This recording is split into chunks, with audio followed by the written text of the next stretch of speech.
Kita beralih ke informasi lainnya, saudara. Sejumlah calon jemaah haji keberatan atas usul kenaikan biaya haji tahun 2023 yang naik hingga 2 kali lipat dibandingkan tahun sebelumnya. Keberatan karena usulan kenaikan dinilai sangat tinggi di tengah kondisi perekonomian masyarakat yang belum pulih.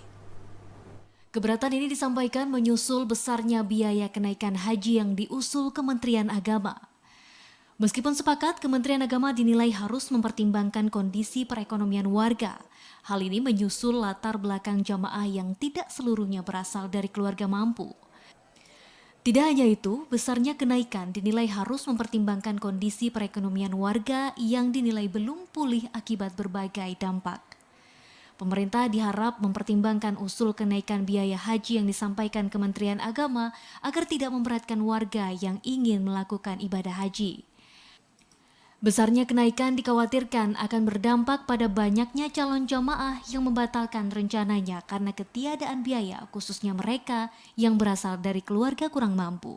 Memang boleh menaikkan seberapa dinaikkan. Memang kita akui semua.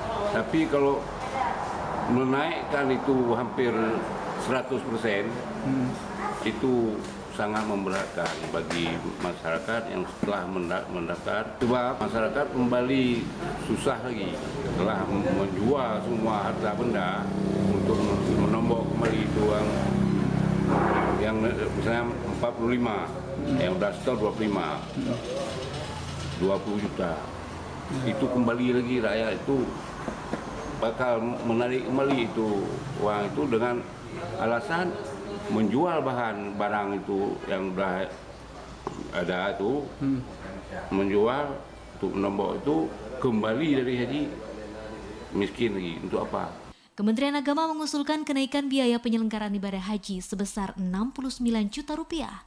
Usulan ini membuat Kemenak kembali menuai sorotan karena besaran kenaikan biaya haji tahun 2023 hampir 2 kali lipat dibanding tahun sebelumnya. Dari Aceh Besar, Arman Konadi, TVRI melaporkan.